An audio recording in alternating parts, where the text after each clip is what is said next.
আমার উদ্দেশ্য কিন্তু বাচ্চাদের খেলা করানো নয়, অ্যাটেনশন পাওয়ানো।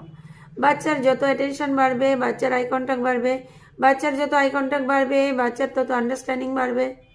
বাচ্চা যত আন্ডারস্ট্যান্ডিং বাড়বে, বাচ্চা মুখের মুভমেন্ট দেখবে এবং সেটা কপি করা শিখবে। কপি করা শিখলেই কিন্তু ধীরে ধীরে ধীরে ধীরে সে ল্যাঙ্গুয়েজ বলা শেখে। মানে কি, 1 ওয়ার্ড 2 ওয়ার্ড, 2 ওয়ার্ড থেকে 3 ওয়ার্ড, 3 ওয়ার্ড থেকে গল্প বলা শিখে যায়। অতএব আপনাদের স্টেপ বাই স্টেপ পৌঁছাতে হবে।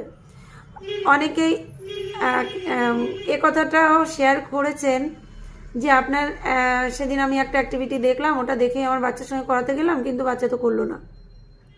এরকম কমেন্টও করে অনেকে, আমার ফোনে মেসেজ করেন অনেকে। তো ব্যাপারটা হলো, আমি যদি বাচ্চার গোড়াটাকে না শক্ত করি, তাহলে মাঝপথ থেকে করলে তো বাড়িটা ভেঙে পড়বে না। আমি একটা বাড়ি বানাতে চাই, তো বাড়ির ভিতটা আগে শক্ত করবো না? তো হঠাৎ একটা অ্যাক্টিভিটি দেখলেন,